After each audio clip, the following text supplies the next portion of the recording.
के लिए लेकर आया हूँ प्लेइंग विद डॉल्स मूवी, जो कि एक थ्रिलर हॉरर मूवी है और ये स्लेशर अडल्ट कैटेगरी में भी आती है।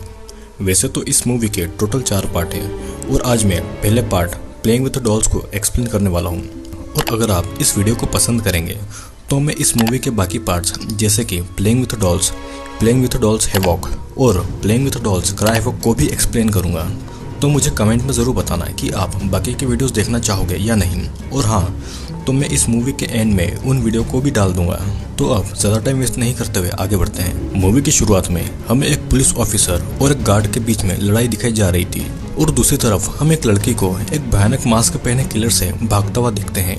वहीं पुलिस ऑफिसर और एक गार्ड जहाँ पर लड़ाई कर रहे थे वहाँ पर हमें एक रेस्ट्रिक्टेड एरिया का बोर्ड दिखाई देता है जिस पर लिखा हुआ था कि अगर कोई इस एरिया से आगे जाएगा तो उसे गोली मार दी जाएगी। इधर दूसरी तरफ उस भागती हुई लड़की के पेट में चोट आती है जहाँ से खून भी निकल रहा था, लेकिन फिर भी वो लड़की किसी तरह से उस किलर से बचकर भाग रही थी। किलर भी उसके पीछे आराम से आ रहा था क्योंकि किलर को पता था कि लड़की कितना भी भाग ले उससे बचकर नहीं जा पाएगी। और आखिरकार वो किलर उस लड़की को पकड़ ही लेता है। लड़की रोते हुए उसे छोड़ने को बोलती है लेकिन किलर उसे मारकर बेहोश कर देता है। वो लड़की जब चिल्लाती है तो उसकी आवाज़ दूसरी तरफ लड़ रहे पुलिस ऑफिसर और उस गार्ड को सुनाई देती है। पुलिस ऑफिसर कहता है कि अगर हमने कुछ नहीं किया तो अगली बारी हमारी होगी। वो गार्ड उस पुलिस ऑफिसर की बात को इग्नोर करके फिर से उससे लड़ने लगता है, जिस कारण से पुलिस ऑफिसर को जानबूझ के उस गार्ड को गोली मारनी पड़ती है। गोली की आवाज वहां से कुछ दूर एक दूसरे ऑफिसर को सुनाई पड़ती है और वो अपने बॉस को कॉल करके गोली की आवाज के बारे में बताता है। उसका बॉस उस गार्ड को कहता है कि कोई भी बाहर का इंसान हो उसे गोली मार दे और गार्ड उस पुलिस ऑफिसर को दूर से ही गोली मार देता है, लेकिन उसे ये नहीं पता था कि वो पुलिस ऑफिसर मरा है या नहीं। दूसरी तरफ उस लड़की को उस किलर ने एक पेड़ में कांटे वाले तारों से और रस्सियों से बांध कर रखा हुआ था। वो लड़की जब होश में आती है तो खुद को ऐसे बंधा हुआ देखकर बहुत ज्यादा रोने लगती है। किलर एक चाकू से उस लड़की के कपड़े धीरे धीरे फाड़ देता है और फिर वो चाकू से उसके ब्रेस्ट को काटकर उसका खून वहां से निकालकर उसे एक बोतल में भरता है। वो लड़की बहुत तड़पती रहती है और फिर वो किलर उस लड़की के पेट में चाकू मार के उससे वहां से फाड़ के अपना हाथ उसके पेट में डालता है और उसके पेट के अंदर से ही वो वहां का मांस बाहर निकाल लेता है, जिससे कि वो लड़की वहीं पर तड़प तड़प कर मर गई थी। हमें दिखाई देता है कि ये सब किलिंग एक आदमी अपने कंप्यूटर में बैठकर देख रहा है। उस जंगल में हर जगह कैमरा लगे हुए थे और वो एक बहुत ही अमीर आदमी था और उसे लड़कियों को तड़पता हुआ देखकर बहुत मजा आता था और इसीलिए उस अमीर आदमी ने उस किलर का रखा हुआ था लड़कियों को मारने के लिए और वो अपने मॉनिटर पर उन्हें मरता हुआ देखकर खुश होता था। अब सीन शिफ्ट होकर सिंडी नाम की एक लड़की पर आता है। सिंडी की दोस्त लोरा उस घर के सारे सामान को बेचकर और सिंडी के सारे सेविंग्स के पैसे को चुरा कर वहाँ से भाग चुकी थी और तभी घर का मकान मालिक आता है और वो सिंडी से उस घर का रेंट मांगता है और सिंडी के पास में जो आखिरी पैसे थे वो उस मकान मालिक को दे देती है, लेकिन अभी भी उस मकान मालिक के पैसे बाकी थे और इसीलिए वो मकान मालिक सिंडी को अपने साथ में इंटीमेट होने के लिए ऑफर देता है और तब वो उस घर का रेंट फ्री कर देगा, जिससे कि सिंडी गुस्से में आकर उसे घर से बाहर निकाल देती है। सिंडी फिर अपनी जॉब से बाकी के बचे हुए पैसे लेने जाती है और तब वहाँ की बॉस सिंडी से अपने पति को सेक्सुअली सीड्यूस करने का इल्जाम लगाकर उसे वहाँ से भगा देती है, जिससे कि सिंडी हार मानकर जब अपने घर जाती है तो वो ये देखती है कि उसके घर के दरवाजे पर कोई एक बॉक्स छोड़कर गया हुआ है। उस बॉक्स में एक कार की चाबी थी और सिंडी को जॉब ऑफर का कॉल आया हुआ था। सिंडी को कोई प्रॉब्लम ना हो तो उसी कार में बैठकर कार के जीपीएस में लगे हुए लोकेशन की तरफ आने को बोलती है। सिंडी के पास अब कुछ नहीं था और पैसे के लिए वो उस जॉब के लिए मान जाती है। सिंडी जब बाहर आती है तो बाहर उसका मकान मालिक सिंडी को बाहर निकालने के लिए आया हुआ था और सिंडी उसी के सामने उस बड़ी सी गाड़ी में बैठकर वहां से चली जाती है और उसका मकान मालिक शॉक्ड होकर उसे देखने लगता है। सिंडी अपनी नई जॉब से बहुत ज्यादा खुश थी, लेकिन जैसे जैसे रास्ता सुनसान जगह पर आ रहा था तो टेंशन में आ जाती है।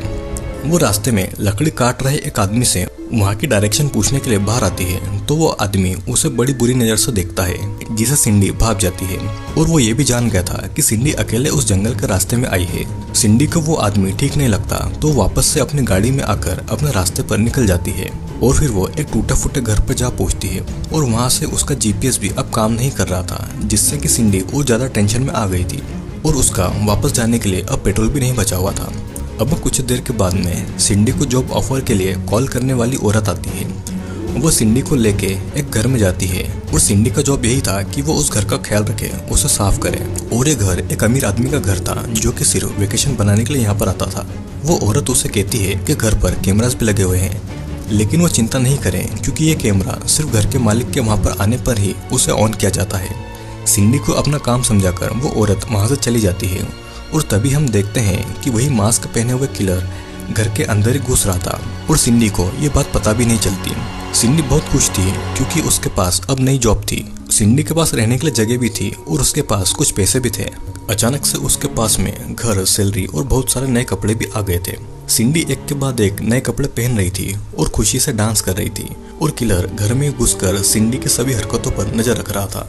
दूसरी तरफ हम देखते हैं कि वही अमीर आदमी घर के अंदर लगे हुए कैमरा से सिंडी पर नजर रखे हुए था और ये घर उसी अमीर आदमी का था और सिंडी उसकी अगली शिकार थी। उसने सिंडी को जॉब का लालच दिया ताकि वो उसे भी बाकी की लड़कियों की तरह तड़पा कर मार दे। उस आदमी के पास में बहुत सारी बोतल्स थी जिसमें कि ह्यूमन बॉडी के पार्ट्स थे और बोतल को लड़कियों के नाम से भी रखा गया था। वो आदमी एक बोतल में सिंडी के नाम का लेबल लगा देता है जिसका मतलब साफ था कि अगली बारी सिंडी की है और अब उस बोतल में सिंडी की बॉडी के पार्ट्स जाने वाले हैं। यहाँ पर हम देखते हैं कि सिंडी बाथरूम में नहाने जाती है और वो किलर उसे मारने वाला था, लेकिन वो अमीर आदमी किलर को ऐसा करने से रोक देता है क्योंकि वो अमीर आदमी सिंडी को थोड़ा और देखना चाहता था। वो किलर को धमकी देता है कि अगर उसने उसका कहना नहीं माना तो वो उसे लड़कियों का शिकार करने नहीं भेजेगा और उसे जेल भेज देगा। किलर उस अमीर आदमी की बातें सुनकर गुस्से से वहाँ से बाहर आ जाता है।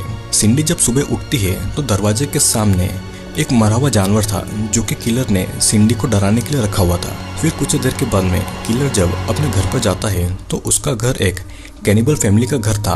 वहाँ पर मरे हुए लोगों के कंकाल, हाथ पैर और उनकी बॉडी के पार्ट्स हर जगह लटके हुए थे।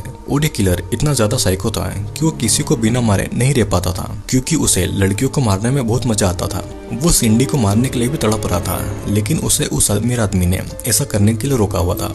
इधर हम देखते हैं कि सिंडी रात के समय ड्रिंक करके सो जाती है और किलर सोते हुए सिंडी को गलत तरीके से टच कर रहा था और वो उसके प्राइवेट पार्ट को भी टच करता है। वो सिंडी के बेड के नीचे छुप जाता है और सिंडी को भी ऐसा लग रहा था कि कोई उसके आसपास है। उसे एहसास होता है तो वो उठकर पूरा घर चेक करती है, लेकिन उसे वहाँ पर कुछ नहीं मिलता। अगली सुबह सिंडी घर के बाहर बने एक हॉट टब में अपने पूरे कपड़े निकाल के नहाने जाती है और तभी वहाँ पर एक पुलिस ऑफिसर सिंडी से मदद मांगने के लिए आ जाता है। वो ऑफिसर पूछता है कि क्या उसके पास में कोई फोन या फिर वहाँ से निकलने के लिए गाड़ी है, लेकिन सिंडी के पास में कुछ भी नहीं था और उसकी गाड़ी में भी पेट्रोल नहीं था। उस पुलिस ऑफिसर को बहुत ज्यादा चोटें आई थी तो वो वहीं पर बेहोश हो जाता है।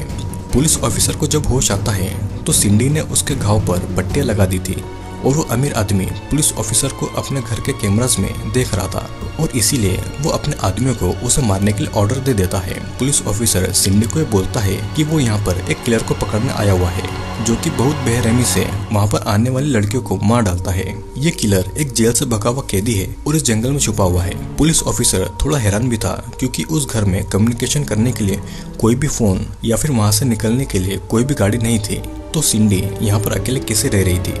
अब कुछ देर बात करने के बाद में पुलिस ऑफिसर सिंडी से पूछता है कि उसकी जैकेट कहाँ पर है। सिंडी ने जैकेट को ड्रायर में डाल दिया था तो पुलिस ऑफिसर तुरंत वहां पर जाके उस जैकेट को निकालता है क्योंकि उसके जैकेट के अंदर एक फ्लैश ग्रेनेड था और ये फ्लैश ग्रेनेड वही फ्लैश ग्रेनेड है जो कि पबजी में कुछ देर अंदर करने के लिए फेंका जाता है। वो उस ग्रेनेड को बाहर निकाल कर रख देता है और तभी उस अमीर आदमी के लोग उस पुलिस ऑफिसर के ऊपर गोलियों से हमला कर देते हैं। पुलिस ऑफिसर भी उन पर गोलियां चलाता है और घर के अंदर वो किलर भी सिंडी को मारने के लिए आ गया था। सिंडी उससे भागने के लिए घर के बाहर चली जाती है और किलर भी उसके पीछे पीछे चला जाता है उसका शिकार करने के लिए। वो सिंडी को पकड़ने के लिए जंगल की तरफ भाग रहा था और सिंडी उस फ्लैश ग्रेनेड को उस किलर के ऊपर फेंकती है जिससे कि बड़ा धमाका होता है। उस धमाके से सिंडी और किलर दोनों थोड़ी देर के लिए अंधे हो जाते हैं, मतलब कि उन्हें ठीक से कुछ दिखाई नहीं दे रहा था। सिंडी फिर भी वहां से भागती है लेकिन उसे कुछ भी नहीं दिखाई दे रहा था तो वो एक पेड़ से टकरा कर बेहोश हो जाती है।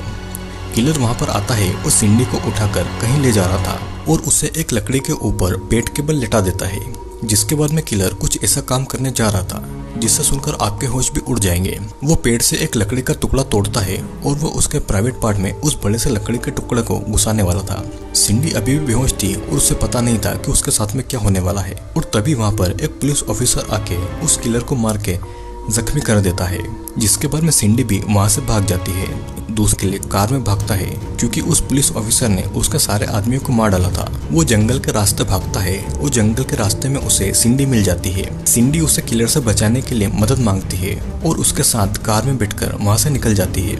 लेकिन सिंडी को ये नहीं पता था कि अनजाने में वो उसी आदमी से जा मिली है जिसने उसे जानबूझकर वहाँ पर फंसाया था ताकि वो उसका शिकार उस किलर से करवा सके। और इसी के साथ में ये मूवी यहीं पर एंड हो जाती है। दोस्तों, मूवी आपको कैसी लगी नीचे कमेंट करके जरूर बताना।